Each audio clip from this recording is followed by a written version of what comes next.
Hello दोस्तों, मेरा नाम है तौहीद और यूनिक क्लासेस में आपका स्वागत है। आज हम लोग माध्यमिक 2019 का फिजिकल साइंस का क्वेश्चन पेपर देखेंगे। ये क्वेश्चन पेपर हम लोग इंग्लिश वर्जन में ही देखेंगे। ओके, इससे पहले मैंने आप लोगों को 2020 का क्वेश्चन पेपर और 19 में ज्योग्राफी और हिस्ट्री का क्वेश्चन पेपर दिखाया था। अगर वो वीडियो आप लोगों ने नहीं देखा तो उसे देख लें, और अगर इस क्वेश्चन पेपर का आपको PDF चाहिए तो वो आप हमारे टेलीग्राम चैनल से डाउनलोड कर सकते हैं। उसका लिंक मैंने नीचे डिस्क्रिप्शन में दे दिया है। ओके, तो आइए शुरू करते हैं हम लोग आज का वीडियो। जैसा कि मैंने कहा ये इंग्लिश वर्जन में होगा। तो फिजिकल साइंस जो हमारा ग्रुप ए होता है वो 15 मार्क्स के लिए होता है। तो पहला question, which among the following gases absorb long wavelength infrared radiation emitted from the earth surface. Earth surface से जो इंफ्रारेड रेडिएशन होता है वो कौन एब्जॉर्ब करता है? तो होगा option number C, CH4। Okay, question number 1.2, at STP 2.24 litre is occupied by. इसका होगा option A 4.4 gram CO2। How many molecules of CO2 will be produced when one molecule carbon reacts completely with 1 mole O2। तो ये होगा हमारा 6.022 into 10^23 Avogadro's number। Question number 4, for a solid how many types of thermal expansion coefficient are there. तो इस solid में हमारा 3 coefficients होता है, सरफेस, लेंथ और volume expansion. Surface expansion, length expansion और हमारा वॉल्यूम एक्सपेंशन होता है। Question number 5, which one of the following has the highest wavelength. तो हाइएस्ट वेवलेंथ होता है हमारा इन चारों में हमारा इंफ्रारेड का। In case of refraction, if the angle of incident and the angle of refraction 45 degree and 30 degree respectively, then angle of deviation, अगर ये एंगल ऑफ इंसिडेंस 45 है, एंगल ऑफ रिफ्रैक्शन 30 है, तो इसको तो एंगल ऑफ डेविएशन कितना हो तो होगा 45 डिग्री। ओके, हम लोग नेक्स्ट क्वेश्चन की तरफ चलते हैं। Question number 7, temperature remaining unchanged. अगर हम टेम्परेचर को चेंज नहीं करते हैं, if the potential difference between the two ends of a conductor is V, potential difference V है and the current through the conductor is I, और जो current pass करे वो I है, which of the following is true. तो कौन सा true होगा? तो ये हम जानते हैं, ये हमारा क्या है, ये Ohm's law, V directly proportional to I। ये ओम्स लॉ है, आपने इलेक्ट्रिक करंट में पढ़ा होगा, उसी का रिलेशन यहाँ पे दे दिया गया है। Okay, question number 8, the relation among electromotive force, work and charge. ये भी इलेक्ट्रिक करंट का ही सवाल ही होगा हमारा, option number D, Q equal to work by volt, electromotive force. For the atom produce by beta particle emission from a radioactive from. Atomic number हमारे यहाँ पे क्या होता है, इंक्रीज है। जब बीटा पार्टिकल का इमिशन होता है, यानी जब एक रेडियो एक्टिव एलिमेंट से बीटा पार्टिकल निकलता है तो हमारा एटॉमिक नंबर इंक्रीज करता है। Question number 10, to which group of long periodic table do the halogen element belong. तो हमारा ग्रुप हैलोजिन, क्लोरीन, आयोडीन, ये हमारा 18 होता है सबसे लास्ट में, सबसे राइट साइड में 18 होता है, उसके बगल में 17 होता है, जो हमारा हैलोजिन कहलाता है, group 17। Solid state of which of the following compounds is composed of ions. वो होता है हमारा सोडियम क्लोराइड यानी हमारा NaCl, यानी हमारा common salt. Okay, question number 12, which of the following has the highest ability to conduct electricity. किस में सबसे ज़्यादा ये एबिलिटी होती है कि इलेक्ट्रिसिटी को कंडक्ट करे? तो हमारा option number D, aqueous solution of acetic acid. In the first step of fixation of nitrogen, which of the following compound is form as a result of lightning. जब बिजली कड़कती है तो कौन सा बनता है नाइट्रोजन फिक्सेशन के दौरान? तो होता है NO। Okay, which of the following is formula of bauxite और ऑफ अल्मोनियम। तो Al2O3 2H2। ये हमारा बक्साइड का फॉर्मूला है। बक्साइड जो अल्मोनियम का चीफ ओर होता है, ओके, जिससे हमको अल्मोनियम हासिल होता है। लास्ट क्वेश्चन हमारा है, which of the following is alkyl group containing 2 carbon atom. तो हमारा इथाइल, मीथ। देखिए ये काउंटिंग है, मीथ का मतलब होता है 1, ईथ का मतलब होता है 2। Meth, eth, prop, but, pent, hex, hept, oct, non dec, ये काउंटिंग है। मीथ 1, ईथ 2, ठीक है, यानी ईथ, यहाँ पे ईथ यूज़ क्या है, मतलब 1। मीथ यानी ईथ यानी 2, ये मीथ यानी 2, 1, ये मीथ 1 होता है, ये ईथ 2 होता है। तो हम समझ रहे हैं कि ईथ यूज़ किया यानी 2, यहाँ पे दिया है ये 2 और बाद भी क्या है 2 कार्बन, तो हमारा ऑप्शन होगा ऑप्शन नंबर बी। तो हमारा MCQ था। अब आगे हम लोग देखते हैं ग्रुप B 1 मार्क्स के लिए। Write down the unit of calorific value of fuel. Calorific value का जो यूनिट होता है वो होता है हमारा किलो जूल पर kg, वो उसका यूनिट होता है। ओके, 2.1 का आंसर हुआ किलो जूल पर केजी।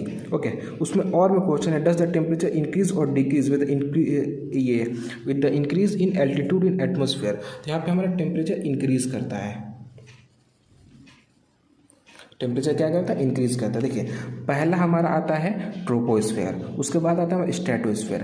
ट्रोपोस्फेयर में आप जैसे जैसे ऊपर की तरफ जाएंगे तो टेम्परेचर डिक्रीज करेगा, स्ट्रेटोस्फेयर में फिर टेम्परेचर इंक्रीज करेगा, फिर उसके बाद डिक्रीज इंक्रीज, ये ऐसे अल्टरनेट करते रहता है। ओके हम लोग नेक्स्ट क्वेश्चन की तरफ बढ़ते हैं। करना कोई एक है आपको, अगर आपको दोनों पता है अच्छी बात है, जिसमें आपको ज़्यादा शोर है वो करें। Next question 2.2, which radiation coming from the sun is prevent by the ozone layer from falling on the earth surface। कौन से रेडिएशन को रोका जाता है? तो ये तो आप सब जानते होंगे कि किसको रोका जाता है, यूवी रे को रोका जाता है। सन से आने वाली किरणें में जो ओजोन लेयर है वो सन से आने वाली किसको रोकती है? तो हमारा 2.2 का आंसर होगा UVR, अल्ट्रा वायलेट रे। ओके नेक्स्ट क्वेश्चन हमारा, state whether the following statement is true और फॉल्स। नीचे में जो स्टेटमेंट दिया गया है वो ट्रू है या फॉल्स, हमको ये बताना है। The volume of gas molecule is taken into consideration Avogadro's law. तो ऐसा ही नहीं होता है, ये हमारा 2.3 क्या है, फॉल्स है। Okay 2.4, the product of volume and pressure of how many gram of N2 gas is 224 litre atmosphere at HTP। HTP में कितना होगा जब N का एटॉमिक मास है 14, तो ये 2.4 का हमारा आंसर होगा 14 ग्राम। ये कैसे हुआ, जब हम लोग पढ़ेंगे केमिकल कैलकुलेशन तो उसमें मैं आपको इन डिटेल बताऊंगा। फिलहाल हम लोग बस आंसर देखते हैं, 1 मार्क्स के लिए आप आंसर लिखेंगे, आपको अपना मार्क्स मिल जाएगा। फिर हमारा 5 क्वेश्चन, इसमें भी यही पूछा है, the constituents particle of a material change position during conduction of heat through it. देखिए जब कंडक्शन होता है तो कंडक्शन में क्या पार्टिकल्स अपना प्लेस चेंज करता है? तो नहीं, कंडक्शन में पार्टिकल्स अपना प्लेस चेंज नहीं करता है। कंडक्शन में क्या होता है कि मान लीजिए अगर ये एक रॉड है, एक रॉड को अगर मैं यहाँ से गर्म कर रहा हूँ तो ये रॉड, ये पोर्शन गर्म हो गया, फिर ये पोर्शन का जब ये मैक्सिमम गर्म हो गया, यानी अब और गर्म नहीं हो सकता, तो ये हीट बगल वाले को देगा। यानी हीट पास होता है, पार्टिकल पास नहीं होता है। हमारा 2.5 में क्या होगा, फॉल्स होगा। ओके अच्छा उसमें और करके एक और क्वेश्चन हमसे पूछा गया है, the with and the cross section area of a conductor remaining unchanged. अगर हम ये क्रॉस सेक्शन एरिया को, कोई कंडक्टर है हमारा, उसका क्रॉस सेक्शन एरिया और उसकी मोटाई को अगर हम चेंज नहीं करते हैं यानी उसको कांस्टेंट लेते हैं, what is the relation between thermal resistance and thermal conductivity of the conductor. तो ये जो हमारा और का जो आंसर है तो वो होगा हमारा R inversely proportional to 1/K। Formula होता है R इक्वल L/KA, ये फॉर्मूला होता है, लेकिन L और A हमारा क्या है, कांस्टेंट है, तो उसको नहीं पकड़ेंगे। तो R प्रोपोर्शनल 1/K, यानी इनका रिलेशन क्या होता है, इन्वर्सली प्रोपोर्शनल होता है। हम ये फॉर्मूला लिखते हुए लिखेंगे कि इन्वर्सली प्रोपोर्शनल होता है। यहाँ पे R क्या है हमारा, thermal resistance, R for resistance, और K क्या है हमारा, थर्मल कंडक्टिविटी। ओके होप 5 तक ये सवाल आपको समझ में आया होगा। मैं इस क्वेश्चन को आंसर को इरेज करता हूँ।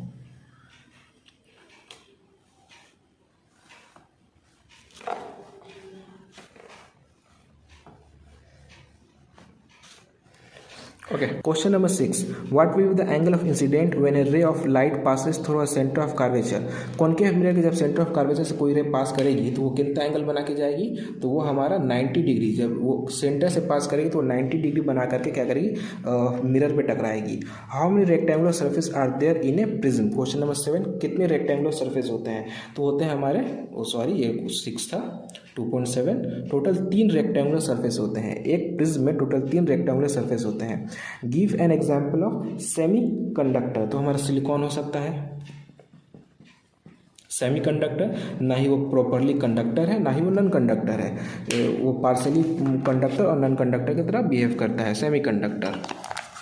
नेक्स्ट क्वेश्चन हमारा 2.9, a thin wire and a thick wire, एक पतला और एक मोटा तार है, of the same conducting material have the same length, उनका लेंथ सेम है, बस मोटाई क्या है, चेंज है। Which of them will carry more current when connected to the same potential difference, कौन सा ज़्यादा करेगा, इसका आंसर होगा हमारा थिक।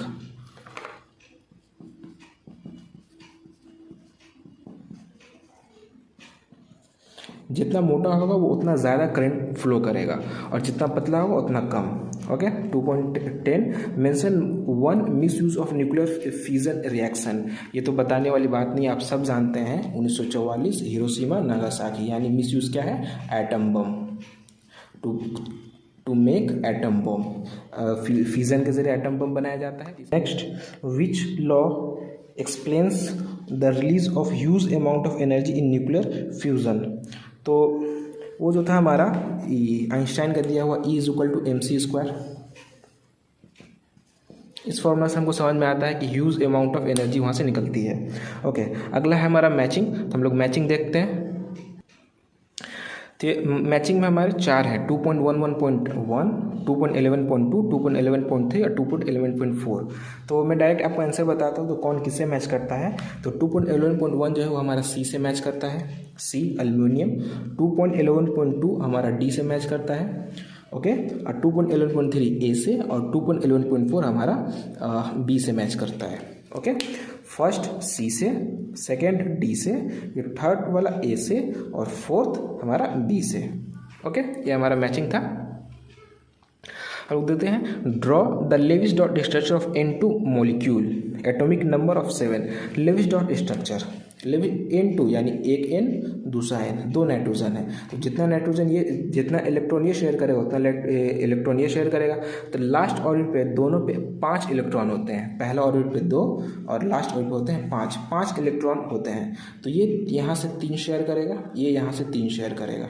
इसके इन दोनों के दोनों इलेक्ट्रॉन क्या रहेंगे, साइड रहेंगे। इसको भी क्या करना है, फुलफिल होना है, लास्ट पे 8 करना है। देखो लास्ट पे 3 और 2 5 है, लेकिन लास्ट पे 8 होना चाहिए। तो ये क्या करेगा कि बाकी 3, 5 और 3 8, 3 और 2 5 है इसके पास, और 3 चाहिए, तो ये 3 इससे ले लेगा। इसके पास तो हो गए 8, लेकिन ये बेचारा, इसके पास जो 5 थे वो भी 3 चले गए, तो ये भी क्या करेगा, ये भी इससे 3 ले लेगा। यानी देखो ये 3, ये 6 दोनों के पास जा रहे हैं, यानी जब इसको ज़रूरत पड़ेगी तो ये ले लेगा, इसको ज़रूरत पड़ेगी तो ये ले लेगा। यानी हमारा क्या बना, ये है हमारा Lewis dot structure of nitrogen, okay. ये क्वेश्चन नंबर 12 था हमारा। Question number 13, which kind of electricity is used in electrolysis. तो होता है हमारा DC current, DC, okay. Question और उसका और का मैं आपको बाद में बता दूंगा। हम लोग आगे बढ़ते हैं। Question number 14, in electroplating gold on brass what is the electrolyte used. जब हम लोग गोल्ड ऑन ब्रास का जो इलेक्ट्रोप्लेटिंग कहते हैं तो इलेक्ट्रोलाइट के तौर पे क्या यूज़ होता है, तो होता है हमारा पोटाशियम आइसोसाइनाइड। वहाँ पे हमारा क्या यूज़ होता है, पोटाशियम आइसोसाइनाइड, ओके। मैं इसको इरेज करके लिख देता हूँ। तो 14 नंबर सवाल, इलेक्ट्रोलाइट के तौर पे क्या यूज होता है, potassium isocyanide. 15 number, what colour is formed in the reaction of ammonia with Nestle reagent. तो ये हल्का सा टमाटर कलर का होता है, हल्का सा लाल कलर का होता है, tomato red. Write down the formula of the precipitate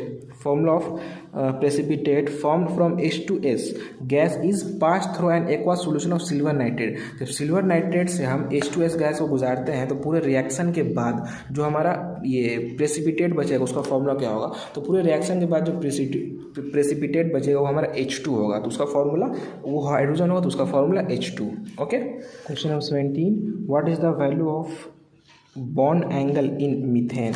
यानी जो कार्बन का बॉन्ड एंगल है वो कितना होगा, तो इसका आंसर होगा हमारा 109 डिग्री 28 मिनट। यानी जो बॉन्ड है उस बॉन्ड के बीच का एंगल क्या होता है, तो होगा हमारा 109 डिग्री 28 मिनट। अच्छा, उसका और मैं write down the IUPAC name of CH3 CH2 COOH। तो ये मतलब प्रोपेनोइक एसिड,